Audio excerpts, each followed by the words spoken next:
Hello there, you're watching Nightline. I'm Anita Wu. The headlines. MACC seizes assets belonging to past leaders. And India-Pakistan trade blows over Kashmir.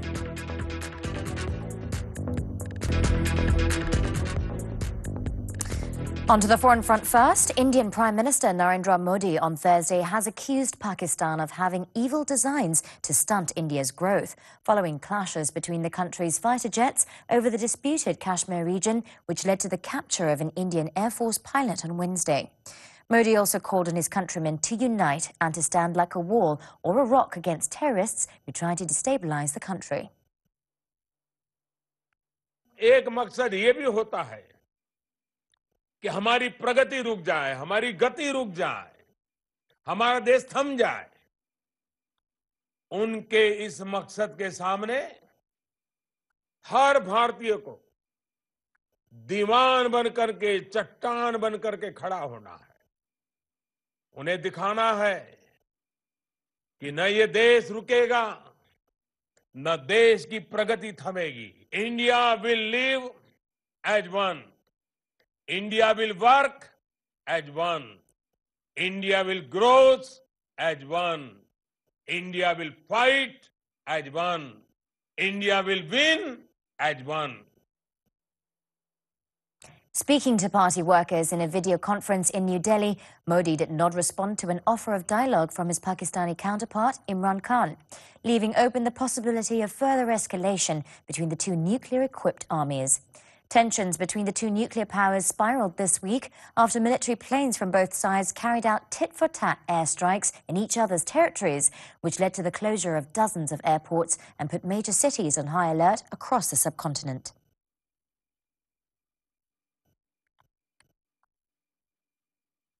Meanwhile, as a goodwill gesture, Pakistani Prime Minister Imran Khan announced on Thursday that the captured Indian Air Force pilot will be released on Friday if it could help ease the crisis with its neighbour. The overture towards India comes after soaring tensions fueled fears of conflict between the nuclear-armed rivals. का pilot हमने पकड़ा हुआ है. हम as a piece gesture हम उसको कल रिहा करने लगे हैं हिंदुस्तान को वापस.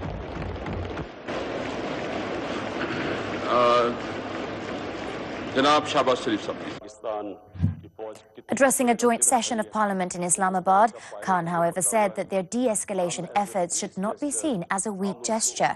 He also hoped the international community would play its part in de-escalating tensions with India. His comments came a day after the capture of Indian pilot Wing Commander Abhinandan Vardhaman was shot down in a rare aerial engagement between the South Asian neighbours over the disputed region of Kashmir. Earlier, hundreds of Indian students protested in several states on Thursday to demand the release of an Indian Air Force pilot captured by Pakistan. A group of protesters also held a prayer rally in Varanasi, in the northern state of Uttar Pradesh, for the safe return of the pilot. The pilot, Abhinandan, became the face of the latest flare-up following the release of videos showing him being captured and later held in custody. The US, China and other world powers have urged restraint from the two nations as tensions escalate following tit-for-tat airstrikes in the wake of a suicide car bombing that killed at least 40 Indian paramilitary police in Indian-controlled Kashmir on February 14th. Now, following the escalating tensions between India and Pakistan, the Transport Ministry has notified local airlines to avoid using Pakistan airspace. Its Minister Anthony Loke said a NOTAM, or Notice to Airmen, was issued to the airlines as a standard operating procedure adopted following the Malaysian Airlines MH17 tragedy in 2014. Ya, memang kalau ada seperti memang ini adalah SOP kita. Selepas apa yang berlaku di dalam insiden MH17, apabila ada kawasan-kawasan di mana ada konflik, memang pesawat-pesawat kita akan mereka akan divert ataupun mereka akan mengelakkan kawasan konflik itu. Dan memang saya difahamkan NOTAM telah dikeluarkan. NOTAM ialah notif to the airman, notis di mana kawasan itu adalah kawasan konflik. He was speaking to the media after launching the national-level road safety education module for primary schools.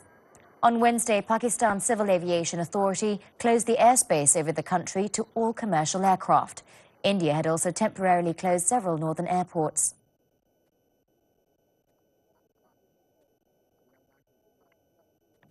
The Malaysian Anti-Corruption Commission, MACC, has seized assets, including luxury cars belonging to past leaders. This is part of the Graftbusters investigation into the alleged transfer of a 90 million ringgit fund into the party's accounts. According to sources, bank accounts of certain individuals totaling 2.3 million ringgit were also frozen. 3 luxury vehicles, a Toyota Velfire, a Range Rover and a Mini Cooper were seized in several raids around Selangor, while several past leaders will be called in tomorrow to assist in the investigation. In August 2016, the Sarawak Report published an article alleging that the party received 90 million ringgit in bribes from UMNO. In an attempt by then Prime Minister Datuk Sri Najib Tun Razak to court pass ahead of the 14th general election. The MACC, however, could not establish any links between the party's bank account and 1MDB nor UMNO.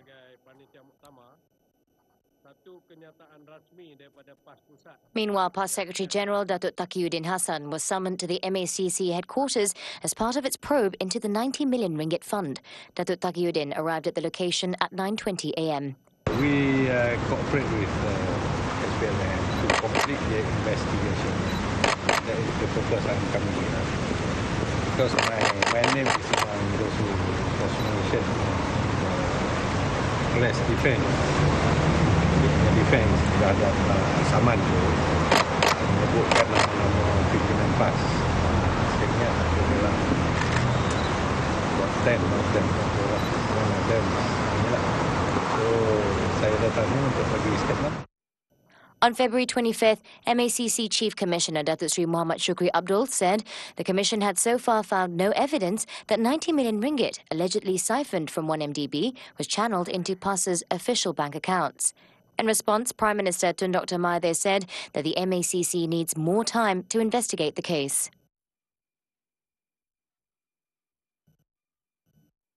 Speaking on another matter, Datuk Taqiyuddin said PAS will soon reveal documents to rebut claims that 1.4 million ringgit was paid to Sarawak Report's editor, Claire Rucastle Brown, to settle a lawsuit between her and PAS President Datuk Sri Abdul Hadi Awang. He said a media conference would be held before the Semenyih by-election to disclose the documents to the public. Special visit. Betul tu. Dan saya akan buat visit. Not today. Nanti we'll let you know. PKR President Datuk Sri Anwar Ibrahim had on Wednesday claimed that he had evidence to show that 1.4 million ringgit was paid to settle a lawsuit between Datuk Sri Hadi and Rucastle Brown. He stressed that PAS has been submitting its financial statements on all its accounts to the MACC since 2015. Datuk Taqiyuddin also said the party would decide later if legal action would be taken against Datuk Sri Anwar on his allegations.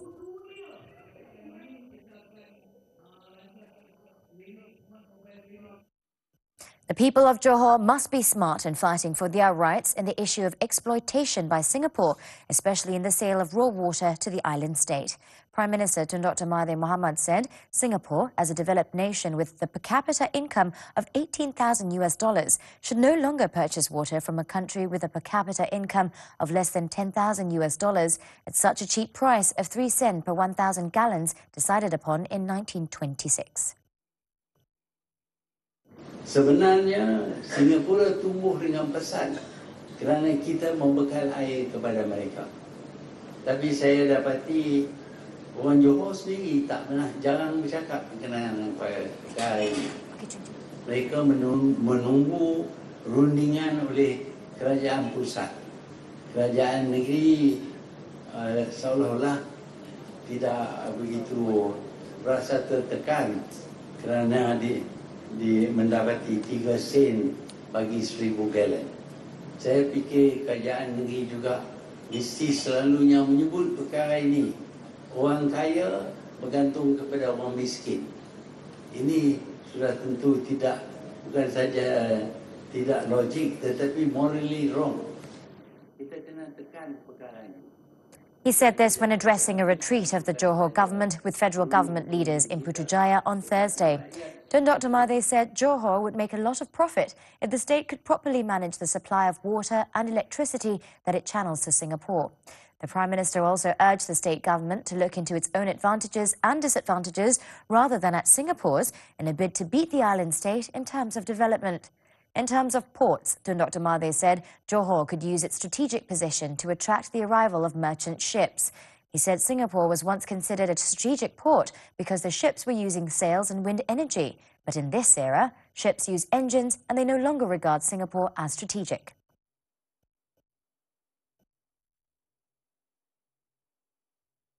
At the same media conference, the Prime Minister also urged Pakatan Harapan to close ranks as a coalition instead of having the various parties focusing on their respective agendas.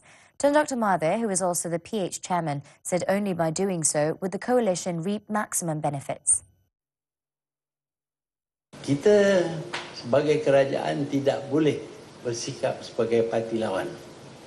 Kita tidak boleh mengecam pengusaha dan peniaga kerana kita perlu kepada cukai yang dibayar oleh mereka. Sebab itu satu dari perkara pertukaran yang mesti kita lakukan dalam mindset kita ialah kita menganggap peniaga dan pengusaha sebagai rakan kita, kawan kita. Dan kita perlu tolong mereka supaya mereka berjaya dalam perniagaan mereka. The Prime Minister also criticised the government leaders who had yet to foster good relations with businessmen. He warned that should one fail to become effective people's representatives, PH would be criticised and rejected by the people, and this could also cost the coalition the next general election. Tun Dr. Mahathir also reminded coalition parties in PH to uphold racial sensitivities.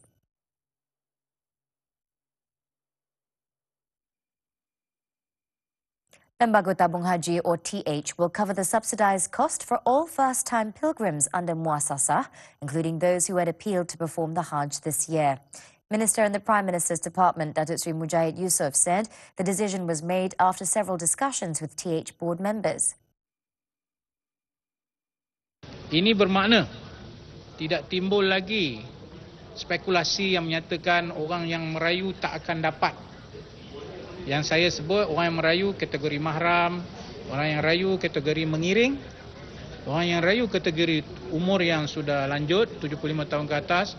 Kategori rayuan juga ialah untuk OKU, kategori rayuan juga adalah untuk mu'alaf, dan satu lagi kategori rayuan yang dia tak ada semua tu tapi dia nak rayu. Tiba-tiba dia dapat. Kesemua mereka ini mengikut keputusan yang telah dimuktamadkan akan terus mendapat subsidi lebih daripada yang mereka bayar itu akan ditanggung oleh tabung haji. According to Datuk Sri Mujahid, the decision was made after taking into consideration various aspects, including TH financial projections for 2019. He said with this latest announcement, the cost of subsidy borne by TH for this year's pilgrimage is about 400 million ringgit. On February 14th, Datuk Sri Mujahid announced that the cost for performing Hajj for a Malaysian would remain at 9,980 ringgit, with the government subsidising 12,920 ringgit.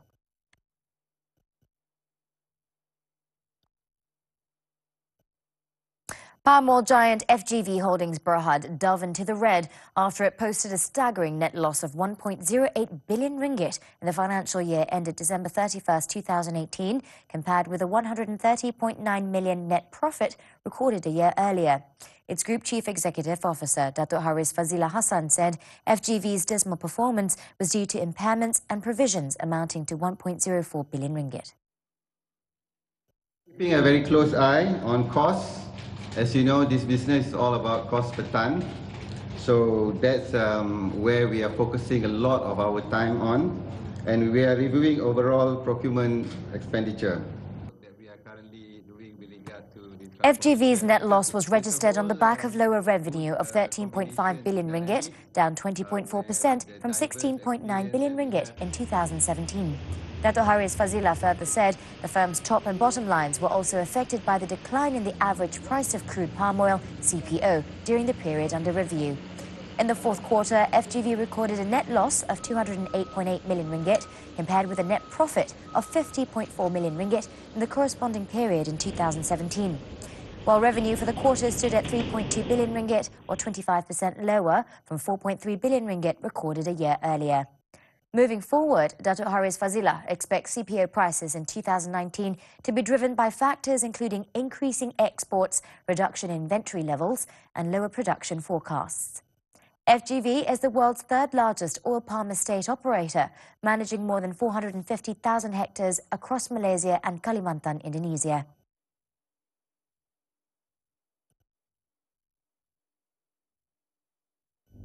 Next, businessman arrested over missing ring worth nearly 3 million ringgit. The details right after this breather. Welcome back, still on Nightline. Police have arrested a local businessman in connection with the missing diamond and ruby ring worth 2.89 million ringgit from a jewellery outlet in Genting Highlands last Sunday. State Commercial Criminal Investigation Department Head Superintendent Muhammad Wazir Muhammad Yusof said the 46-year-old man from Kuching, Sarawak was arrested in Bentong Wednesday afternoon. Police believe the man knows the two key suspects in the case, one of whom is a Chinese national, as he had used his luxury car rental service a few times to Genting Highlands, including on the day of the incident. The businessman, who deals with imported goods from China, also operates a budget hotel in the federal capital, as well as provides a luxury car rental service through the WeChat app. Based on media reports, a Chinese national in his 50s went to the jewellery shop at 12:50 p.m. last Sunday and had asked to have a look at the ring. The man examined the ring for about 20 minutes before saying he was not interested in it and left. However, an employee noticed that the ring differed slightly from the one that was shown to the prospective customer. When the staff member asked a colleague to test it, they found it to be fake.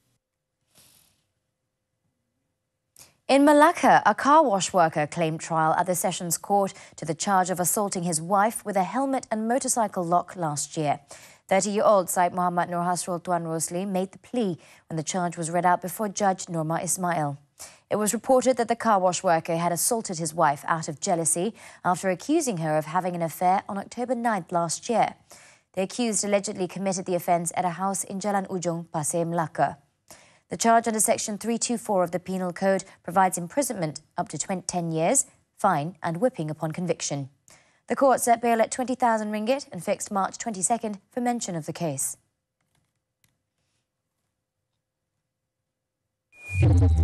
In Perak, a 46-year-old chef was charged at the Ipoh Magistrates Court with causing the death of his neighbour earlier this month. Liu Wai Kiong pleaded not guilty after the charge was read out by a court interpreter before Magistrate Nurul Hafizah Muhammad Pauzi.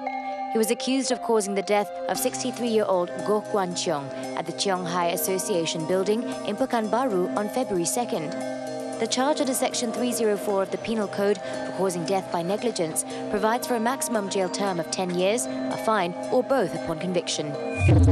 Blogger Papa Gomo has pleaded not guilty in the Kajang Magistrates Court to 2 charges in connection with the alleged assault on Youth and Sports Minister Syed Sadiq Syed Abdul Rahman. Papa Gomo, whose real name is Wan Muhammad Azri Wandaris and is also UMNO Youth Executive Council member, made the plea after the charges were read out before Magistrate Fazilatul Isma Ahmad Refnga. He was charged with intending to insult the modesty of the minister by saying "you are stupid" and voluntarily causing hurt to Syed Sadiq. Both offences were allegedly committed during nomination for the Semenyih State by-election 2 weeks ago. Still in Selangor, a former Sabak Bernam District Council MDSP member has been charged at Shah Alam Sessions Court on Thursday with 10 counts of corruption involving 24,000 ringgit and another for power abuse. The accused, Muhammad Fauzi Ahmad, 49, however, pleaded not guilty to all the charges before Magistrate Rosila Saleh. The charges against Muhammad Fauzi were framed under Section 17B and Section 23, Subsection 1 of the Malaysian Anti-Corruption Commission, MACC Act 2009. And if found guilty, he faces an imprisonment for up to 20 years and fine of not less than 5 times the amount of the bribes and gratification involved, or 10,000 ringgit, whichever is higher. The court set March 27th for mention. The remand order on a 35-year-old man who was arrested in connection with the cheating case involving 47 Malaysians who were detained in Cambodia has been extended for 3 days until March. The order to extend the remand was approved by Magistrate Faili Jeffrey Lanjongan in Kuching, Sarawak on Thursday. Police have also arrested 2 other suspects, a man and a woman, both aged 35, at Traffic Garden and Taman Chung Hua, respectively, last Sunday. The 3 are believed to be the masterminds behind the job scam.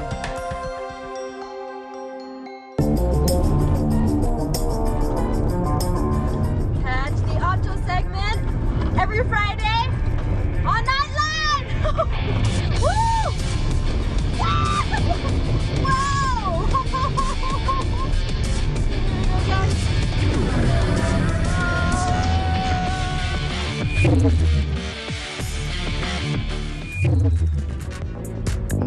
Next on Nightline, Trump-Jong-un summit cut short with no deal in place. The details next. We're back with news on the foreign front once again. The highly anticipated second summit between the US President Donald Trump and North Korean leader Kim Jong-un in Hanoi, Vietnam on Thursday has ended abruptly without a deal, after the 2 leaders could not come to an agreement on denuclearization of the Korean peninsula. Trump said he was forced to walk away after the North Korean dictator demanded that all sanctions be lifted in exchange for denuclearization. They wanted the sanctions lifted in their entirety, and we couldn't do that. Both Trump and Kim then left the venue of their talks, the French colonial-era Metropole Hotel, without attending a planned lunch together and returned to their respective hotels. There was no indication of when Trump and Kim might meet again, but the White House said the respective teams look forward to meeting in the future. Failure to reach an agreement marks a setback for Trump, as both men earlier had expressed hope for progress on improving relations and on the key issue of denuclearization.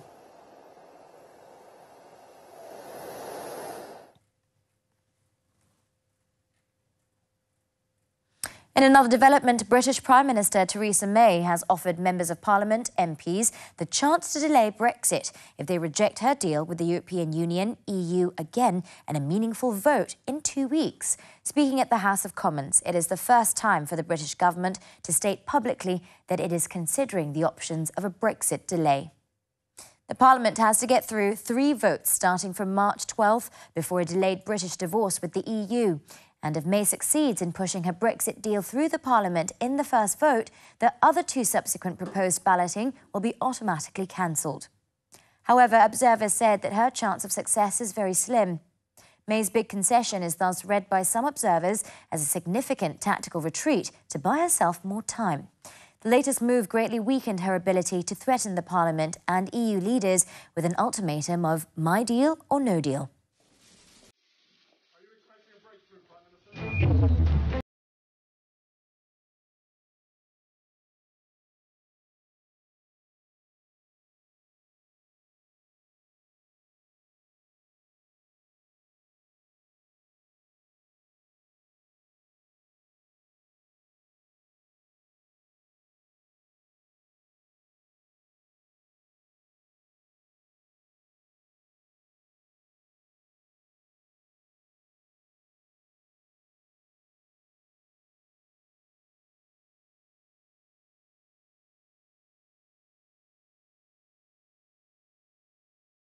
To a close, we leave you with some visuals of a gruesome mishap in China involving a drowsy ride-hailing driver who fell asleep at the wheel before triggering a nightmarish car accident.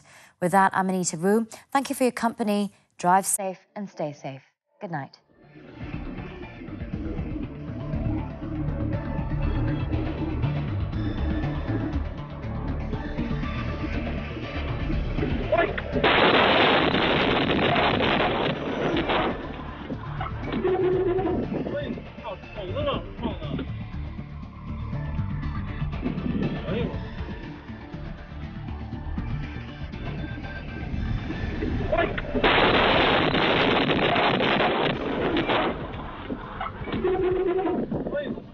口子呢，胖的。